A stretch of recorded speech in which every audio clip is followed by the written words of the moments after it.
एक बार की बात है, एक राजा था जो नाचने गाने का शौकीन था। वो हर दूसरे माह में नाचने वालों का एक टोला पूरे नगर में घुमाता था और खुद उस टोले का मार्गदर्शन करते हुए वो जाता था। एक ऐसी ही झांकी में उसने देखा कि दो नगरवासी नाच में बिल्कुल दिलचस्पी न रखकर कुछ खा रहे हैं। यह देख के राजा उनके पास जाकर देखता है तो जानता है कि वो दो बेचारे घास की बोरी का सौदा लगा रहे हैं, पच्चीसी का खेल खेलते हुए। और जो जीता घास की बोरी उसकी।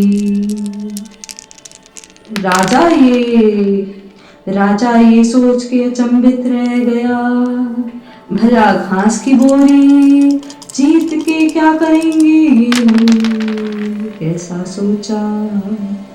पूछने पे पता लगता है कि वो दोनों इतने भूखे हैं कि घास के अलावा खाने के लिए उनके पास और कुछ है ही नहीं। खेलते खेलते वे लड़ने लग गए और उसे देखकर राजा रुक गया। मुझे दे घास, नहीं मेरा परिवार भूखा है, मुझे दे तू घास।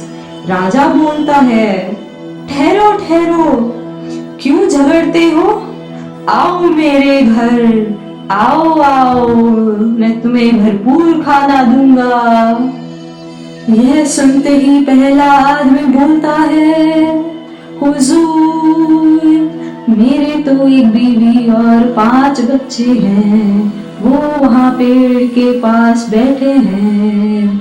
राजा बोला, चलो आ जाओ, उनको भी ले आओ।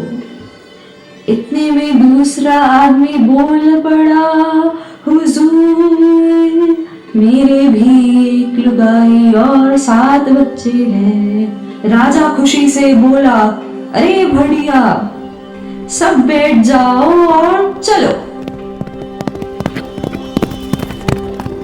सब घोड़ा गाड़ी में बैठ गए। बैठते ही पहले आदमी की बीवी बोल पड़ी, अरे राजा जी कितने अच्छे हैं ना, हम सबको काम दे रहे हैं और खाने के लिए भी देंगे।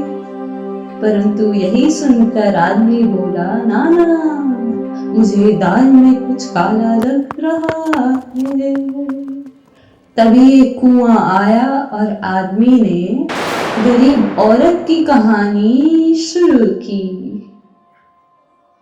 इस औरत को एक ऋषि ने एक बार श्राप दिया था जब उसने ऋषि की तपस्या भंग की। ऋषि बोले कि अगर आज तुमने मेरी तपस्या भंग की है तो परिणाम स्वरूप तुम्हें कोई अपना बहुत बड़ा धोखा देगा। उस औरत ने एक सांप पाल रखा था और वह उसको बहुत चाहती थी। वो उस सांप के लिए तरह तरह के जानवर पकड़ के व्यंजन बनाती थी, परंतु कुछ दिनों से वह सांप कुछ खा ही नहीं रहा था। मेले में जानवरों के वैद्य के पास जाकर अपने प्यारे सांप को जब उस औरत ने दिखाया तो वैद्य ने एक अजीब सा सवाल किया, क्या ये सांप तुम्हारे से लिपट कर सोता है? औरत ने बोला, हाँ, ये सांप मेरे सोने से पहले सोता ही नहीं और लिपट जाता है। वैद्य बोले कि अब जो मैं बोलूंगा उससे शौकना मत, क्योंकि यह सांप तुम्हें खाने की रणनीति बना रहा है। जब यह तुमसे लिपट कर सोता है तो यह असल में तुम्हारा माप ले रहा है कि तुमको खाने के लिए इसके पेट में कितनी जगह होनी चाहिए, और इसलिए इसने खाना छोड़ दिया है ताकि ये पेट में जगह बना पाए। मिल गया औरत को धोखा, अपने से श्राप सच हो गया। मजबूरन सांप को मार के इसी कुआं में डालना पड़ा। समझे सब, जो दिखता है वो होता नहीं, जो होता है वो दिखता नहीं। इतने में बीवी बोली, धन्यवाद राजन, तुम हमें खाना दोगी, ईश्वर तुम्हारा भला करे। इतने में घोड़ा गाड़ी राजा के महल पर पहुंच खड़ी हुई। राजा ने बोला, तुम्हें मेरा आशियाना बड़ा ही भाएगा। घास चाहिए थी ना, यहाँ घास ही घास है, भरपेट खाना, 1 मीटर ऊंची घास है, मजे से खाओ चलो। सारे गरीब सर पटक पटक के रोने लगे।